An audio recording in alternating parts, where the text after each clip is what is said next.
smart মিটাৰে যদি বিল বেছি দিয়ে বিলৰ টকাটো ক'ত যাব ৰাজকোষত আহিব লাগিব কালি বিধানসভাত প্ৰশ্ন কৰিলেই হ'ল যে ৰাজকোষত টকা বেছি আহিছে নেকি হয় নহয় কাৰণ স্মাৰ্ট মিটাৰত যদি বিল বেছি হয় AACBটো ইনকামটো বাঢ়িব লাগিব আৰু AACBৰ ইনকামটো আমিতো লুকাব নোৱাৰো কিন্তু AACBৰ ইনকামটোতো বঢ়া নাই স্মাৰ্ট মিটাৰে যদি বিল বেছি দিয়ে বিলৰ টকাটো ক'ত যাব ৰাজকোষত আহিব লাগিব কালি বিধানসভাত প্ৰশ্ন কৰিলেই হ'ল যে ৰাজকোষত টকা বেছি আহিছে নেকি ইয়াৰটোতো জানাৰ বহুত উপায় আছে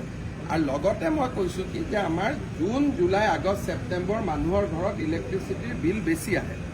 এই ইছ্যুটো আকৌ অক্টোবৰৰ পৰা নোহোৱা হৈ যাব আৰু 1 এপ্ৰিলততো আমি ইলেক্ট্ৰিচিটিৰ দামো 1 টকা কমাই দিম ভাৰতৰ কোনো ৰাজ্যৰ দাম নকমায় অসমে প্ৰথম কমাব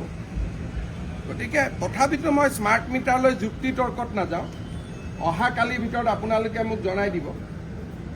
মোৰ অফিচৰ পৰা আপোনালোকলৈকে ফোন কৰিব যে যোনজন সাংবাদিকে বিচাৰে যে ঘৰত এটা স্মাৰ্ট মিটাৰ মেনুৱেল মিটাৰ আমি দুটা লগাম আৰু আপোনালোকে পৰীক্ষা কৰি ল'ব